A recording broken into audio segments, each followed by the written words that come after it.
आणि यानंतर राज्याच्या राजकारणातली एक बातमी। राज ठाकरेंनी काही दिवसांपूर्वी महाराष्ट्राच्या राजकारणामध्ये कोण कुणाबरोबर आहे हेच कळत नाही असं एक विधान केलं होतं। राज ठाकरेंचं विधान खरं तर मिश्किल होतं, पण ते विधान येण्या अगोदरच त्याचा प्रत्यय गेली 4-5 वर्ष महाराष्ट्राच्या जनतेनं घेतला होता।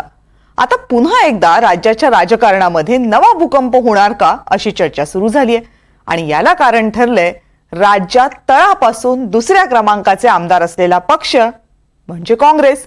16 आमदार असलेल्या काँग्रेसनं शिंदे आणि अजित पवारांना अशी काय ऑफर दिली आहे की ज्यामुळे महाराष्ट्रातल्या राजकीय चर्चा थांबत नाहीयेत।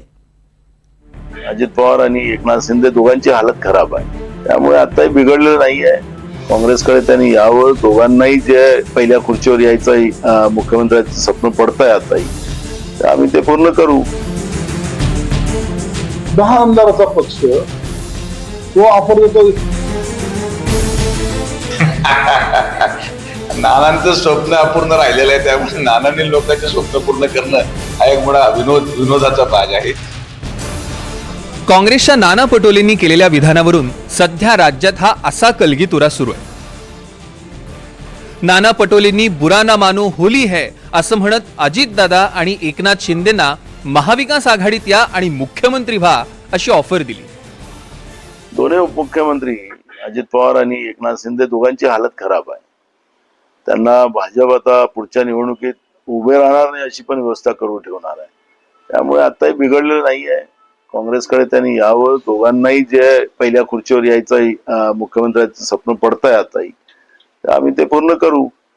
आणि जसं आता अजित पवारांना बिना पैशाचं बजेट मांडावं लागलं तशी वेळ येणार नाही, कारण की आता सगळा पैसा गुजरातला चालला, गुजरातच्या नेत्यांना चालला महाराष्ट्राचा, तो आपण जाऊ देणार नाही।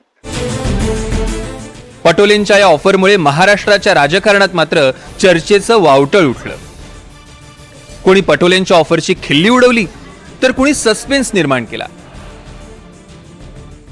10 आमदाराचा पक्ष तो ऑफर देतो, त्यांना झालंय काय नेमकं तेच कळत नाहीये। होळीचा रंग आणखी त्याच्या अंगावर गेला का नाही किंवा चढलेली उतरली की नाही हाच प्रश्न आहे। 10 आमदार तुमचे, आमचे 60 आमदार, आम्ही तुमच्याकडे यावं। काँग्रेसला स्वतःचं बूड कुठं ठेवावं याच्यासाठी जागा मिळत नाहीये। नेस्तानबूत झालेल्या काँग्रेसने आम्हाला शहाणपण शिकवून नाही। शिवसेना भाजपची पक्की युती आहे आणि हे राज्य चांगल्या प्रकारे आम्ही चालून जातो। त्याच्यावरती मी काय बोलू शकतो ह्याच्यावरती माझी वाचा गेलेली आहे। त्या प्रकारचं राजकारण या महाराष्ट्रात सुरू आहे सध्या, आणि ज्या घडामोडी आम्ही पडद्यामागे घडताना पाहतो आहोत, जे रुसवे फुगवे आदळआपट उघडपणे दिसते आहे। नाना पटोलेंनी लवकर भांडं वाजवलं, त्यांनी थोडं थांबायला पाहिजे होतं। राजकारणात कोणी कोणाचा दुश्मन नसतो, कोणी कोणाचा दोस्त नसतो, हे आपण लक्षात घेतलं पाहिजे। दोस्त भी नहीं होता और दुश्मन भी नहीं होता है, समय के साथ सब राजनीति चलती है। त्यामुळे उद्याचं काय वाढून ठेवलेलं आहे हे आत्ताची धुसफूस पाहता हे काय होईल हे आत्ता काही सांगणं कठीण आहे, पण नाना पटोलेजींनी घाई केली एवढंच माझं मत आहे। सत्ताधारी पक्षातले नेते जरी पटोलेंच्या ऑफरची खिल्ली उडवत असतील तरी एकनाथ शिंदेनी मात्र ऑफर ना फेटाळली ना नकार दिलाय। पण आमचा रंग भगवा आहे। आता भगवा रंग ज्याला परवडेल, भगवा रंग ज्याला आवडेल त्याने सोबत यावा। आणि या भगवा रंग हा हिंदुत्वाचा रंग आहे, भगवा रंग हा वैश्विक आहे। नाना पटोलेंच्या ऑफरमध्ये नेमकं तथ्य किती? सध्याच्या गणितानुसार मविया 2 ची ही नांदी होऊ शकते का? याचं नेमकं गणित काय सांगतंय यावर एकदा नजर टाकूया। सध्या भाजपसह अपक्ष मिळून 132, शिंदे गट 57, अजित पवार गट 41 असे मिळून 232 आमदारांचं संख्याबळ महायुतीकडे। दुसरीकडे काँग्रेसकडे 16, शरद पवार गट 10 आणि ठाकरे गट 20 आणि इतर 2 असे 48। आणि जर शिंदे गटाचे 57 आणि अजित पवार गटाचे 41 महाविकास आघाडी सोबत आले तर अगदी काठावरचं म्हणजे 146 पर्यंत नवी आघाडी पोहोचू शकते।